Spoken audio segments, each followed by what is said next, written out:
Rafael Quintana, un hombre cuya fortuna se desmoronaba tan rápido como su vida personal, vestía trajes de $1000 que ahora parecían una cruel ironía. 6 meses atrás, su existencia había sido pulverizada por 2 eventos cataclísmicos: el nacimiento de su hijo, Mateo, y la muerte de su amada esposa, Ana, debido a complicaciones en el parto. Todo en la misma noche. Un hola y adiós brutal en el lapso de 6 horas que lo dejó en un abismo de dolor y culpa. Daily like, suscríbete y comparte. Comencemos. Ahora, Rafael deambulaba por una casa fría y moderna que Ana había decorado con un gusto exquisito. Cada objeto una puñalada de recuerdo doloroso. En el centro de esa casa, en la guardería más cara y tecnológicamente avanzada que el dinero podía comprar, estaba Mateo, un bebé que Rafael apenas podía mirar. Lo amaba con una intensidad que lo aterrorizaba, pero cada vez que lo sostenía, sentía el peso aplastante de su fracaso. No había podido salvar a Ana. ¿Cómo se suponía que iba a criar a su hijo solo? La pregunta lo carcomía, dejándolo paralizado. Desesperado, contrató a los mejores. Un ejército de niñeras, enfermeras y consultores de lactancia, aunque no había lactancia. De todos ellos, solo Luz Vargas se quedó.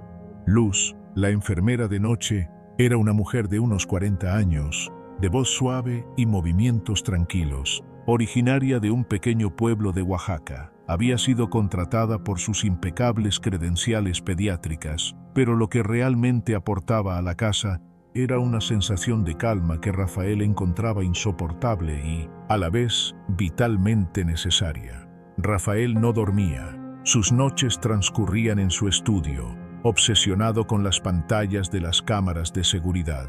Veía el monitor de la guardería con una fijación enfermiza, observando a Luz con la precisión de un halcón. Cada cambio de pañal, cada toma de biberón, estaba buscando un error, una excusa para confirmar que nadie, ni siquiera él, era lo suficientemente bueno para esa tarea imposible. Eran las 3 de la madrugada de un martes. La casa estaba sumida en un silencio absoluto, roto solo por el zumbido constante del aire acondicionado. Rafael estaba en su estudio con un vaso de whisky intacto sobre el escritorio, mirando la pantalla dividida.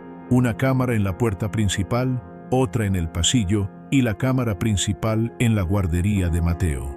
Mateo estaba inquieto.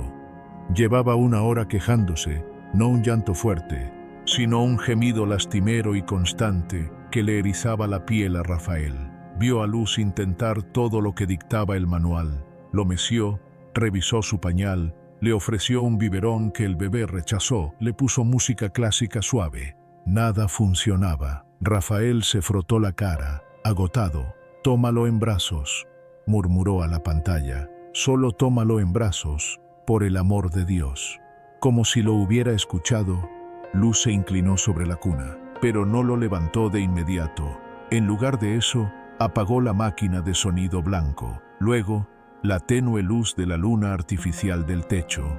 La habitación quedó iluminada solo por la luz infrarroja de la cámara, dándole a todo un brillo fantasmal. Rafael se inclinó hacia la pantalla, confundido. ¿Qué estaba haciendo? Luz finalmente levantó a Mateo de la cuna. El bebé se retorció y comenzó a llorar más fuerte. Rafael sintió la habitual punzada de pánico que lo invadía cada vez que su hijo lloraba. Luz se sentó en la mecedora de diseño que Ana había elegido. Sostuvo a Mateo contra su pecho, no con la distancia profesional que Rafael había observado antes, sino con una cercanía íntima, apoyando su mejilla en la pequeña cabeza del bebé. Y entonces, en el silencio absoluto de la casa, comenzó a cantar. No era la música clásica que los expertos recomendaban. Era algo gutural, bajo y antiguo, una melodía que parecía nacer de la propia tierra. Rafael no reconoció el idioma. Eran palabras suaves, en zapoteco, un idioma que Luz rara vez usaba.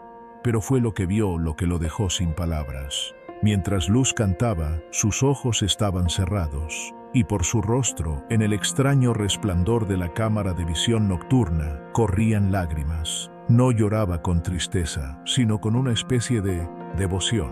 Era un llanto silencioso, privado, un bautismo de dolor compartido. Sostenía a Mateo como si fuera suyo, como si entendiera la tragedia cósmica de su existencia, haber nacido en el mismo momento en que su madre se iba. «Shh, mi cielo», susurró Luz en español, su voz quebrada por la emoción. «Shh, mi niño sin madre, pero no estás solo. No, mi amor, tu mami te cuida desde las estrellas, y yo te cuido desde aquí. Llora, mi vida, llora por ella, yo lloro contigo». Rafael sintió como si le hubieran dado un puñetazo en el estómago. Había estado tratando a Luz como a una simple empleada, una función, una máquina biológica para mantener vivo a su hijo. Pero lo que estaba viendo era un acto de amor puro y profundo. Esta mujer, una extraña, estaba de luto por su esposa junto a su hijo, de una manera que él mismo había sido incapaz de hacer. Ella estaba asumiendo no solo el cuidado físico, sino la inmensa carga emocional del duelo de ese bebé. Estaba absorbiendo su dolor. Rafael observó, paralizado, cómo el llanto de Mateo se convertía en sollozos y luego en una respiración profunda y entrecortada. El bebé se aferró al uniforme de Luz, mientras ella seguía cantando esa melodía antigua, meciéndose rítmicamente. Durante 6 meses, Rafael había estado aterrorizado de contaminar a su hijo con su propio dolor. Había mantenido una distancia estéril, pensando que lo estaba protegiendo, y en una noche, esta mujer le demostró que lo que Mateo no necesitaba era esterilidad, necesitaba conexión.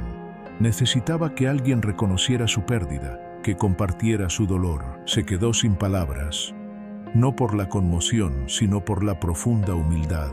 Estaba presenciando un ritual sagrado, un intercambio de almas, y se sintió como un intruso, un espectador no invitado a un momento tan íntimo y poderoso. Lentamente, apartó la mirada de la pantalla.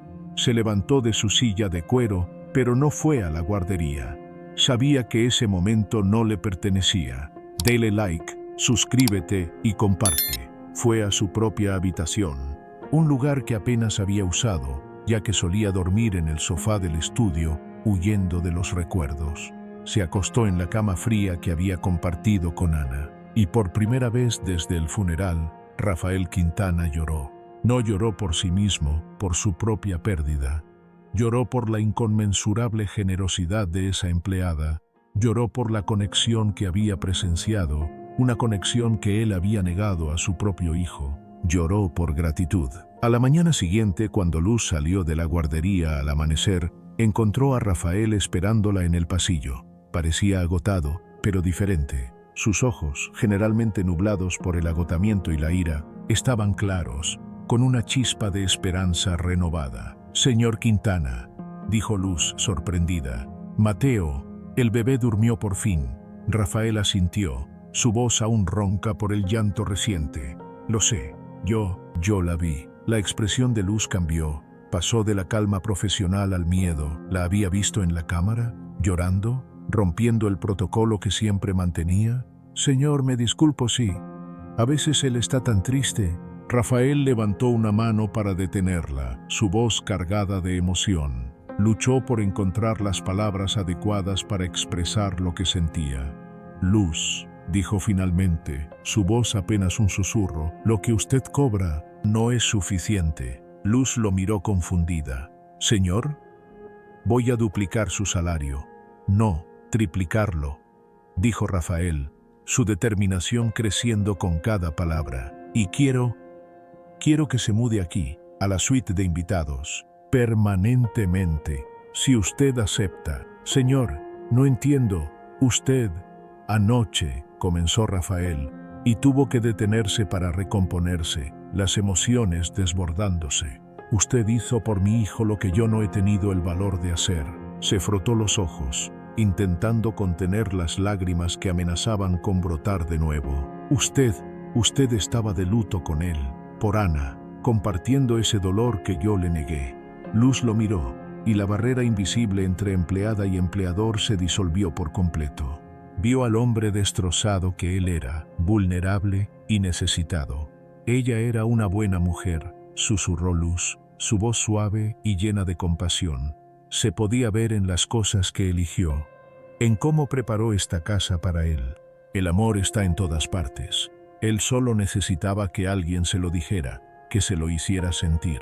Yo necesito que usted me lo diga a mí, admitió Rafael, con una sinceridad brutal. Luz, yo tengo miedo de él. Tengo miedo de hacerle daño. Tengo miedo de que me vea y vea al hombre que no pudo salvar a su madre. Él no ve eso, señor, dijo Luz, con una firmeza suave y reconfortante. Él ve a su padre, pero necesita sentirlo, no solo a través de mí.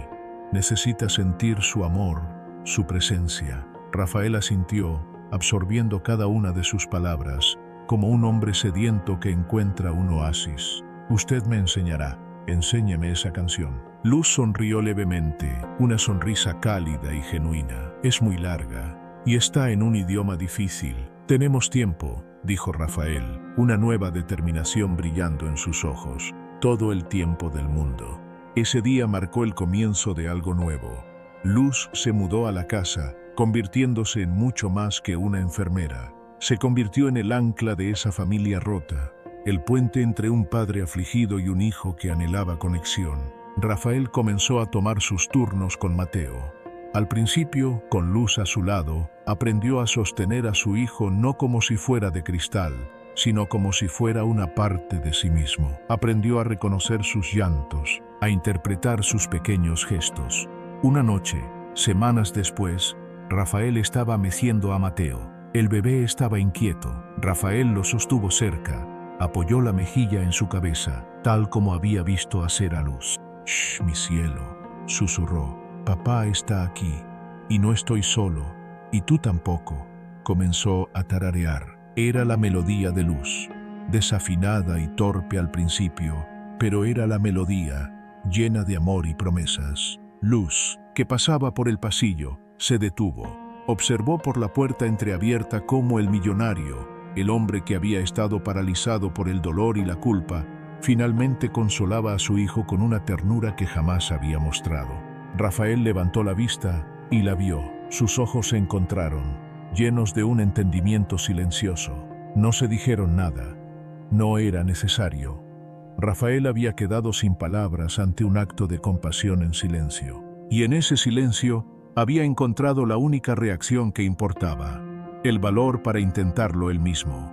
El valor para finalmente ser el padre que Mateo necesitaba. Un padre presente, amoroso y conectado. El silencio de una cuna en una noche oscura había resquebrajado la armadura de su dolor, permitiendo que el amor entrara de nuevo en su vida. Dale like, suscríbete y comparte.